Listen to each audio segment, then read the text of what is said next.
Vous en connaissez sûrement au moins un, Hutton, Lyell ou Darwin. Ils ont rédigé, il y a plus ou moins 2 siècles et demi, les ouvrages de la théorie de la Terre, les principes de la géologie et l'origine des espèces.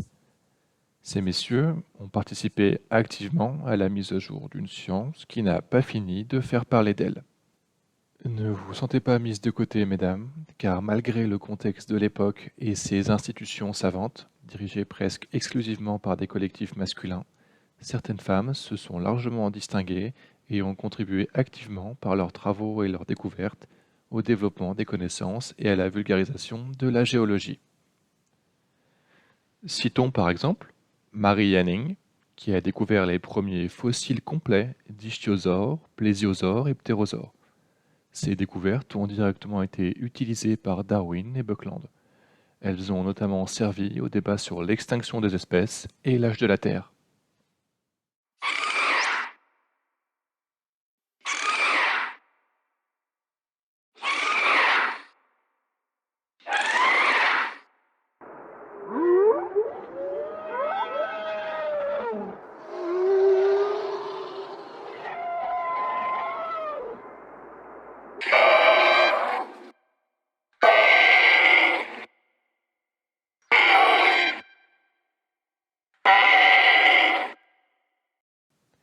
Également, Charlotte Murchison, qui s'est affairée à la collecte et à l'analyse des fossiles sur le terrain, ainsi qu'à la réalisation de croquis stratigraphiques. Elle constitua notamment une collection de fossiles non négligeable.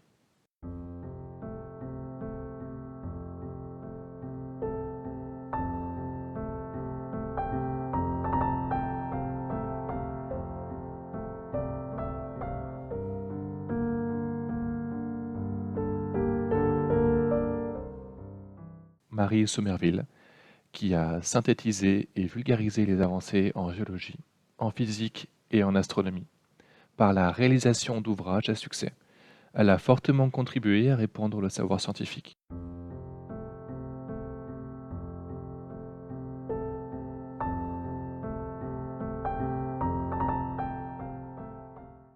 Si vous voulez en savoir plus, Ammonite est un film sorti en 2020, réalisé par Francis Lee et qui met en scène la relation entre Anning et Murchison.